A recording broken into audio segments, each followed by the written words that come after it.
नमस्कार, मैं हूं आपके साथ नम्रता शर्मा। गुरुवार को सीरम इंस्टीट्यूट ऑफ इंडिया में भयंकर आग लग गई थी। ये खबर सबसे पहले हमने आपको बताई थी। ये जो सीरम इंस्टीट्यूट ऑफ इंडिया यानी कि SII का ये जो प्लांट था, ये जो बिल्डिंग थी जिसमें आग लगी, ये पुणे वाली बिल्डिंग थी। ये वो बिल्डिंग नहीं थी जिसमें कि कोरोना वैक्सीन को रखा गया है, लेकिन हाँ, यहां पर कोरोना वैक्सीन की खेप लाई जानी थी और उससे पहले ही इस तरह का ये हादसा हुआ है। आपको जानकर हैरानी होगी कि इस पूरे हादसे में 1000 करोड़ रुपए का नुकसान हुआ है और इस बात की जानकारी खुद दी गई है सीरम इंस्टीट्यूट ऑफ इंडिया के जो CEO हैं उनकी तरफ से, इसके जो अधिकारी हैं उनकी तरफ से दी गई है और साथ ही साथ उद्धव सरकार ने इस पूरे मामले की जांच के आदेश दिए हैं। दरअसल खबरें ये हैं कि और सवाल भी ये है कि ये आग वाकई में ये हादसे का कारण थी या फिर इसके पीछे कोई साजिश थी, क्योंकि सब जानते हैं कि भारत ने एक नहीं बल्कि दो कोरोना वैक्सीन इजाद की है। इनमें एक तो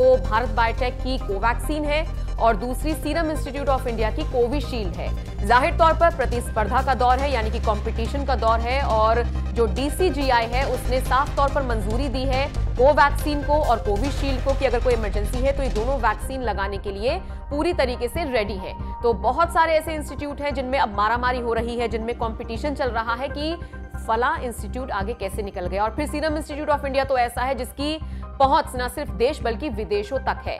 तो पुणे में ये जो इसका प्लांट है, इसमें आग अचानक से कैसे लगी, इसको लेकर फिलहाल जांच चल रही है और हैरानी की बात तो यह है कि अभी तक वजह ही निकलकर सामने नहीं आई है। और सोचिए 1000 करोड़ रुपए का इसमें नुकसान हुआ है, 5 लोगों की इसमें मौत हुई है। हालांकि जो सीरम इंस्टीट्यूट ऑफ इंडिया के अधिकारी हैं उन्होंने ऐलान कर दिया है कि मृतकों के परिवारों को मुआवजा दिया जाएगा।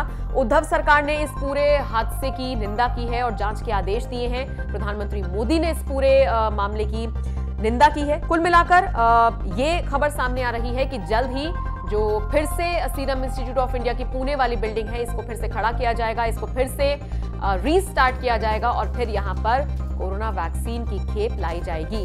कुल मिलाकर अब देखना होगा कि जांच में क्या कुछ निकलकर सामने आता है। इस पूरी खबर को लेकर आपकी राय कमेंट करके हमें जरूर बताएं।